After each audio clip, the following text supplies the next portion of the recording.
If you want to know how to scale an image in GIMP, you're in the right place. In this video, I'll show you 2 easy ways to resize your image properly. First, scaling the entire image, and second, scaling just a single layer. This is super useful, whether you're preparing a photo for the web, resizing something for print, or adjusting an image you placed on top of a background. And before we jump in, if this tutorial helps you out, go ahead and hit like and subscribe for more quick GIMP tutorials just like this. All right, let's get started. First, let's look at method 1, which is scaling the entire image. Use this when you want to change the size of the final exported file itself, including both the canvas and the content inside it. To do that, open your image in GIMP. Once your file is open, look at the top menu bar and click Image. From the drop-down menu, select Scale Image. This opens the scaling dialog, where you can control the full size of your image. Inside the image size section, you'll see fields for width and height. Enter your new dimensions here. If you want to keep the image from stretching or squishing, make sure the chain link icon next to the width and height boxes is closed. That means the aspect ratio is locked. If the chain is broken, just click it to reconnect it so the proportions stay the same. This is really important if you want your image to look natural after resizing. You can also change the unit of measurement if you need to. There's a drop-down menu next to the dimensions that lets you switch from pixels to percent, inches, or other units depending on what you're doing. If you're resizing for the web, pixels are usually the easiest choice.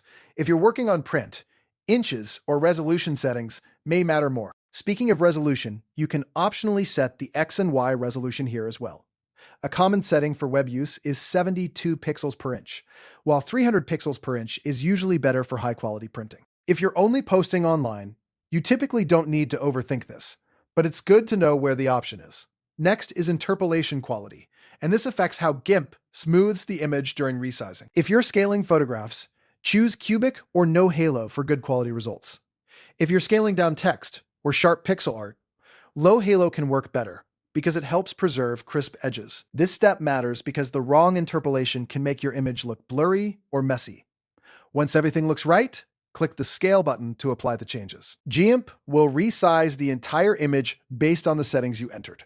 And just like that, your full image is now scaled. Now let's move on to method 2, which is scaling a single layer. Use this option if you imported a new image on top of an existing background and only want to resize that specific layer without changing the rest of the composition. This is especially helpful for mockups, thumbnails, collages, and layered designs. To resize one layer using the menu, first make sure the correct layer is selected in your Layers panel. This is important because GIMP will only scale the active layer. After selecting it, go to Layer, then choose Scale Layer. A dialog box will appear where you can enter the new width and height for that one layer.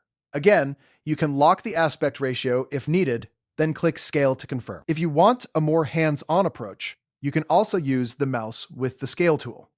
First, select the target layer in the Layers panel. Then press Shift+S on your keyboard to activate the Scale tool. After that, click on the image and you'll see transformation handles appear around the layer. Grab one of the corner square handles and drag to resize the layer interactively. When it looks right, press Enter, or click the Scale button in the pop-up window to apply the change. That's the basic process for scaling an image in GIMP, but the key is knowing which method to use. If you want to resize the whole final image, use Scale Image. If you only want to resize one part of a layered project, use Scale Layer or the Scale tool.